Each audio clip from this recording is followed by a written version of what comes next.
Welcome to Faithart Design Studio. I get this question all the time. Do I need any specific materials or supplies to incorporate my faith into my junk journaling?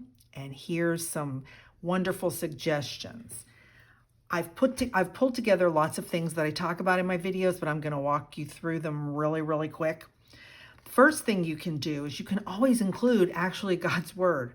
You can get a Bible like this or smaller, different sizes at Dollar Tree for $1.25.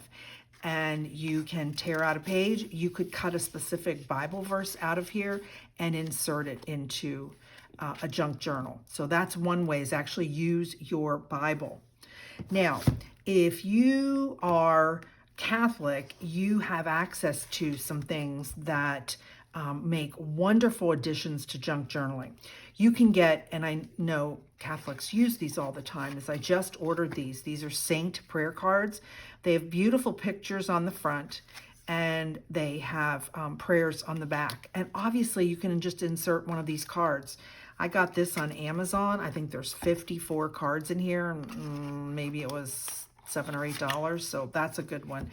Here's another one that I got off of Amazon, and these are specific prayer cards. Now there's only 18, I think, in here, but the same thing. You've got wonderful faith, Christian, Catholic type pictures, and there's prayers on the back. So these are wonderful ways. Just get a package of these and tuck these even into an envelope if you send them to somebody. So it's just a way of sharing faith, a prayer. Now, I took the cover off because I liked it. This is the Magnificat that you get from for going to a Catholic service. And sometimes there's beautiful pictures and things in here. There are verses in here. Tear out this page, because I know so many Catholics who throw these away after the end of the month because they're only good for that month of that year. So you've got things in here. You could cut this out and stick it on a card. Then there's the Sunday Missal.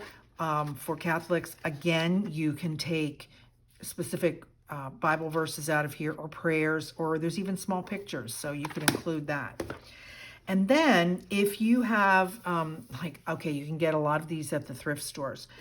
Devotional books, and a friend of mine was just getting rid of all of hers, so I took them from her, because you could just tear one of these pages out and you're giving somebody 2 devotionals.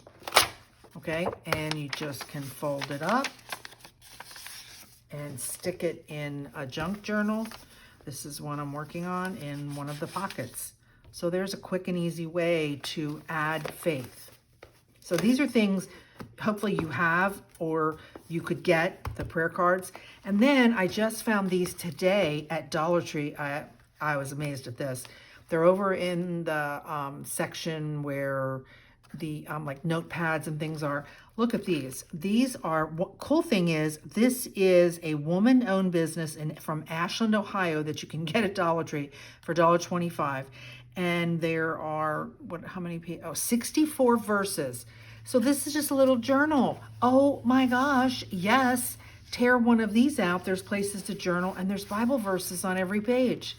So yes, I create digital kits, but these are quick and easy ways. So there's one of mercy, blessing, and grace. I think there might have been 4 or 5 more. And then last but not least, if you are looking for hymns, you can go to any church and ask them, that uses hymnals, obviously, and ask them if they have any ones that they're getting rid of, because they do recycle in the sense of they get rid of them. I've been fortunate over the last 15 years that a friend of mine was connected to a church who's given away like 50 of them, so I got them. Obviously, you can use this. You can tear these beautiful, wonderful antique pages out. You can put some stenciling on if you want to just use this and stick it in your journal. So hopefully I've given you some good ideas, and you don't really need specific things, but you just use what you have, all in a way to share your faith for encouragement and inspiration. Blessings.